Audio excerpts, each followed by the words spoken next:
And if you like the video or any other content on the channel, feel free to subscribe. This video is going to be an overview of a Grey Knights list I've named the Knights of Titan. I'm not a fan of the Dreakknight spam list. I do have 2 in the list, but not 6. This still should be a competitive and strong list though. I go over how the Teleport Strike Force enhancements and stratagems benefit this list, a full breakdown of the units and the game plan for the list, and finally how the list performs because I have actually got to play this list. Now let's quickly go over the army rule for the Grey Knights. The army rule is called Teleport Assault. If your army faction is Grey Knights, at the end of your opponent's turn, you can select a number of Grey Knights units, excluding units that are in engagement range of 1 or more enemy units. The maximum number of units you can select depends on the battlefield size. Combat Patrol 1, Incursion 2, Strike Force 3, and Onslaught 4. Once you've made your selections, remove those units from the battlefield. In the reinforcement steps of your next movement phase, set those units up anywhere on the battlefield that is more than 9 inches away horizontally from all enemy models. Any units that are not on the battlefield at the end of the battle are counted as destroyed. Then we have the Detachment rule. The Detachment rule is called Teleport Shunt. Each time a Grey Knight's unit with your Deep Strike ability advances, do not make an advance roll. Instead, until the end of the phase, add 6 to the unit's movement characteristics and that unit can fly. Both of these rules combined make the Grey Knights a very speedy army. Now let's go over the 2 enhancements that I do have on this list. First one, we have an Inescapable Wrath, and this is on our Grand Master. Grey Knights model only, add 1 to the charge rule made for the Bears unit. I put this on the Grand Master leading one of the Brotherhood Terminator units, allows this unit to make charges 1 inch more reliable. More in depth why I went with the Grand Master instead of Caldor Drago in the unit section of the video. And our next enhancement is called Sigil of Exigence. Grey Knights model only, once per battle in your opponent's shooting phase. When the Bears unit is selected as a target of a ranged attack, you can remove the Bears unit from the battlefield, then set it back up again anywhere on the battlefield that is more than 9 inches horizontally away from all enemy models. If the bear is no longer an eligible target, your opponent can then select new targets for any attacks that hit target the Bears unit. Even though this is a once per game enhancement, it is still my favorite. It allows us to be very aggressive with the Librarian Paladin unit. We want to try and position the unit to prevent less than 9 inch charges, making the opponent have to either move to 9.1 to avoid the Mist of Deimos, making a very hard charge, or if the unit gets targeted by a ranged attack, we can use this enhancement to redeploy the unit. So you're pretty safe between this enhancement and Mist of Deimos. Between Mist and Sigil of Exigence, the Librarian Paladin unit will be the most elusive unit in our list. We do not want to waste the 1 use of Sigil on a useless play though. Make sure we are either scoring points or hurting the enemy in a meaningful way. Now we'll move on to the stratagems. The first stratagem I want to talk about is Prognosticated Arrival. Your movement phase, 1 Grey Knight Psychic unit from your army arriving using the Deep Strike or Teleport Assault abilities this phase. Your unit can be set up anywhere on the battlefield that is more than 3 inches horizontally away from enemy models. The restrictions: a unit targeted by the stratagem is not eligible to declare charge in the same turn. A fantastic stratagem for stealing objectives or getting into areas to score secondary points. Also great to use on the Crow and Purifiers unit to allow them to get line of sight they need, the mostly close range shooting the unit has. 3 inches is very hard to screen, giving us lots of options or making the enemy try to screen, which if they choose to, it will hamper their entire army's movement and probably lose them the game. Very useful stratagem that can be used on any of our units arriving from Deep Strike or the Teleport Assault army rule. The next stratagem is Haloed in Soulfire. For 2 CP, your movement phase, 1 Grey Knight Psychic unit from your army that is arriving using the Deep Strike or Teleport Assault abilities. Until the start of your next movement phase, your unit cannot be targeted by ranged attacks unless the attacking model is within 18 inches. This is a situational stratagem, but an important one in the Pariah Nexus format. 2 CP is expensive. We can reduce it to 1 with the Grandmaster or the Grandmaster Nemesis Dreadknight. Great to use to protect a unit who may be in the open doing some actions, but more than 18 inches away from a lot of the enemy shooting units, giving us 2 potential units doing actions that cannot be shot, with the Cowl's Assassin and a unit using Haloed in Soulfire. Then we have Death from the Warp. Death from the Warp for 1 CP in your movement phase, 1 Grey Knight Psychic unit from your army that has either advanced this turn or arrived using the Deep Strike or Teleport Assault abilities. Until the end of the turn, ranged weapons equipped by your model in your unit have the Assault ability, and each time a model in your unit makes an attack, add 1 to the hit roll.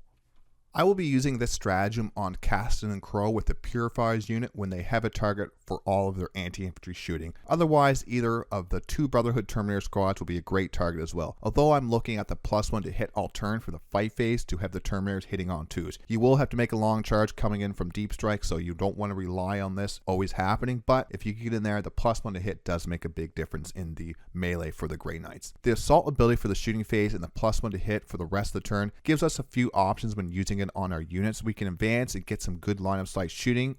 Now on to Radiant Strike. For 2 CP in the fight phase, 1 Grey Knight Psyker unit from your army. Until the end of the phase, melee weapons equipped by models in your unit with the psychic ability also have the Devastating Wounds ability. This is another situational stratagem. For 2 CP, it's very expensive, especially how many other good 1 CP stratagems we have in the Detachment. Best target for the stratagem would be the Grand Master with the Brotherhood Terminators or the Grand Master and Nemesis Dreakknight, since they can reduce this stratagem down to 1 CP if we want to use Radiant Strike. I only use this if I need to put some extra damage into monsters or vehicle units, and if I'm unsure if I can destroy it without those extra mortal wounds added on top. Grandmaster and Nemesis would be able to reroll the wounds and fish for those devastating wounds versus monster vehicles with the Surge of Wrath ability.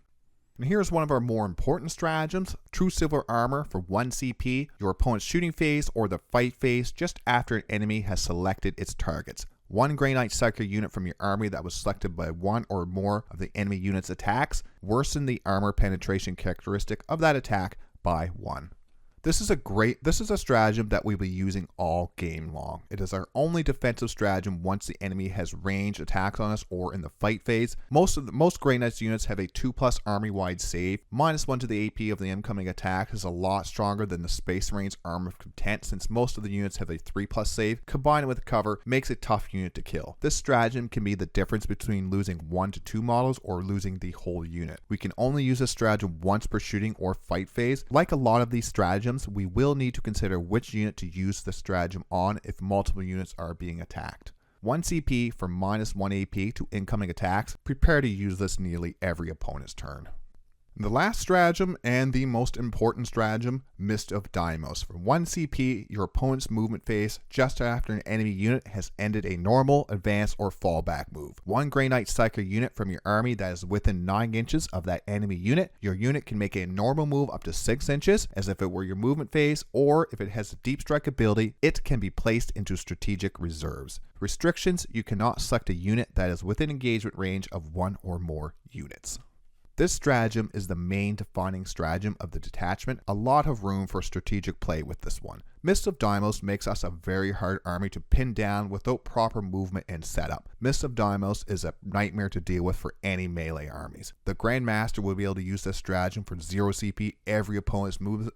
The Grand Master will be able to use this stratagem for 0 CP every opponent's movement phase if we choose to. Fun but CP expensive trick is to use Mist of Deimos on a unit, and then at the end of the opponent's movement phase, you use Rapid Ingress on that same unit to bring it back down in great positions for your following turn. Even without a Grand Master, Mist of Deimos is only 1 CP, giving us lots of opportunity to have a CP in the bank to use this stratagem on an important unit we want to keep alive, or even use it to bait opponents into one side of the board, only to jump to the other side when the opponent moves up to deal with them. Now we'll move on to the units in the list itself. For the Grand Master with 5 Terminators, the Grand Master has the Inescapable Wrath enhancement to add 1 to the charge rolls, making charges a bit more reliable. We still want to avoid game-breaking 8-inch charges out of Deep Strike when we can help it though. I want to try this as my Warlord instead of Kaldor Drago. I lose the 4-up Feel No Pain to mortal wounds and the once per game 3 inches to a Deep Strike charges. My thought process was the Ignore Modifiers ability, Might of Purity, would be more of a side grade to the 4-up Feel No Pain to mortal wounds, and the +1 to charge roll all game would offset the once per game +3 to the charge roll. The Grand Master's Master Strategist is a clear upgrade though, allowing me to use 4 of the 6 stratagems for 0 CP once per battle round. It's very hard to pin this unit down with a free Mist of Deimos in our pocket. We can also reduce the other 2, Radiant Strike and Haloed Soulfire, down to 1 CP. This will be our primary objective holder, with the Grand Master able to use Mist of Deimos to move 6 or True Silver Armor for 0 CP to make this a tough unit to steal the objective from. Next, we have our Brotherhood Librarian with the Sigil of Exigence with the 5 Paladins. This unit is going to be our secondary scoring unit as well as our damage dealing unit. Sigil of Exigence will allow us to put this unit in very good positions for scoring or damage. Then if the opponent targets this unit with a range attack or moves within 9 inches for Mist of Deimos, we can then redeploy it with Sigil or put it into reserves with Mist of Deimos. The Paladins hit on 2s, which allows us to put Death from the Warp on one of our Brotherhood Terminator squads, giving them the +1 to hit and assault. I want to use this unit to pick off the secondary units of the opponent's army while throwing some mortal wounds into the tougher units. They are more defensive than the Brotherhood Terminators, a good unit for complete at the end of the opponent's turn secondary actions. Then we have our Brotherhood Librarian with the 5 Terminators with no enhancement. This is another secondary scoring and attack unit. The Librarian does not have Sigil of Exigence. We will have to be more careful when placing this unit. Keep in mind the shot lanes and future enemy unit movement into other shot lanes. It also can be the unit we use to hold onto the non-primary objective. Primary objective for me is the objective point that is most likely to see the most action over the course of the game. Usually it's the center objective. This is a good target for Death from the Warp, giving the Terminators a +1 to hit in their shooting and fight phase. We can use Radiant Strike to get some extra punch for a melee, but for the 2 CP it is a bit expensive. Same as the Librarian with the Paladins, good source of mortal wounds to tougher enemy units. And on to one of my more important units, we have Castellan Crow with the 10 Purifiers. This unit is our infantry killer. It does make this unit much more effective against more infantry heavy lists. A fantastic unit to have though. If the opponent has some deadly or important scoring infantry units, fantastic unit to have though, especially if the opponent has some deadly or important scoring infantry units. Crow adds an extra 1 attack to the Purifying Flame for each model in the unit, then combine it with Death from the Warp stratagem to have the 20 shots hitting on 2s, anti-infantry 2s, along with Incinerators and the Stormbolter shots. This unit can delete light to medium infantry units, and in Crow's attacks as well, a very dangerous anti-infantry unit in our toolbox. It is a much easier unit to destroy than our Terminators though, making movement and target priority key to getting the most out of this expensive unit, because it's 340 points with all these combined, and that could change with any kind of points changes. I like to use it to target the enemy's home objective, which is usually being guarded by some light or medium infantry. Having this unit in our list will always have the opponent wary of leaving their infantry units in dangerous positions, leaving openings elsewhere on the board. On to our Grandmaster and Nemesis Dreakknight. This is one of the few units we have that can actually do damage to tough monster and vehicle units. The Grandmaster and Nemesis Dreakknight has the Surge of Wrath ability, allowing once per battle round, reroll the hit, wound, and damage roll against monsters or vehicles. I start this unit in Deep Strike since I want to keep this important unit protected until the target of his Surge of Wrath ability becomes available. Cannot advance and charge like the Nemesis Dreakknight, but with it having specific targets we want to attack with this, we can afford to rapid ingress it into good offensive positions later on in the game. We can reduce the stratagems Radiant Strike and Haloed Soulfire to 1 CP each with a Heroism's Favor, but this is not a reduce the stratagems by 1. The ability states a stratagem only costs 1 CP even if the CP cost was higher, which does mean we could use both this ability and the Grandmaster's Master Strategist in the same phase, but it would have to be on different stratagems. Then we have the Strike Squad. Even though this is the weakest unit in the list, it is still a very important unit. The Strike Squad has the ability to sticky objectives, which allows us to grab an objective and keep moving. We do not want to spend all game standing on objectives. Thus, I could sticky multiple objectives a turn. I think one should be enough though. With Teleport Assault, I can move this unit around to objectives that I have cleared the threats out of, allowing my more powerful units to keep pressure on the opponent's army. Start these on our home objectives so we can get that under control and sticky the objective as soon as possible. Then we have the Dreakknight. The Nemesis Dreakknight is not as deadly towards vehicle and monster units, but it does give me a bigger threat range with it on the table. For that reason, I do like to start this unit on the table in good cover, no need to have it shot off the board in turn 1. The threat of an advanced shoot and charge Dreakknight should keep the opponents from deploying everything in aggressive positions, depending on the army of course. The only unit I have in the list that has access to advanced shoot and charge, allowing the Nemesis Dreakknight to take full advantage of the Death from the Warp stratagem. You don't have to worry about coming down from Teleport Assault or Deep Strike. You can do an advanced charge and still get the +1 to hit for your shooting and your charging, allowing the Nemesis Dreakknight to take full advantage of the Death from the Warp stratagem, giving the unit a +1 to hit in our shooting and fight phase, a good way to add some extra threat into the Nemesis Dreakknight. They are not a very tough unit though. Proper placement will be important for this T8, 2-up save, 4-up invulnerable. Smart and proper placement will be important for this toughness 8, 13 wounds model. Then we have the Calidus Assassin. This is a great unit for secondary scoring. With all the do and action secondary scoring in the prior Nexus, having a lone operative with a redeploy ability makes this a fantastic scoring unit. We can also use it to negate or increase the cost of enemy stratagems. Placement of the Calidus Assassin becomes even more important since she will be in more vulnerable positions if we use her as a utility unit instead of a scoring unit for that turn.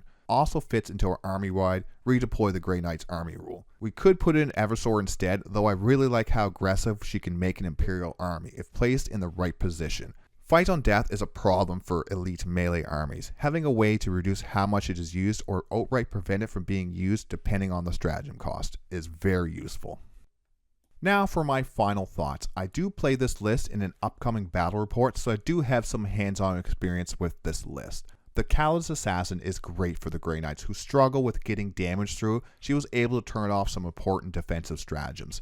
The Grey Knights are able to get across the board in good positions reliably. I'm not sure if 2 Dreadknights is enough. I may need to add 3, but I could also drop the 2 for more infantry or even Canis Rex. If you do have any questions or notice I missed something, throw it in the comments. This channel is for us all to learn together. As I was doing this, I noticed that Death from the Warp could only be used after advance or brought in from Deep Strike or Teleport Assault. I thought you could do a normal move and do it, so going through this kind of video, I just realized that myself. So I do make mistakes. I don't mind if I get something wrong. I try my best not to put mistakes on here, not out of a huge ego or something like that, but just so I don't give you all the wrong information. I don't want to spread wrong information here. I want you guys to be able to come here and get some good, reliable information. I hope you guys enjoyed the video. Thanks for watching. Thanks for stopping by.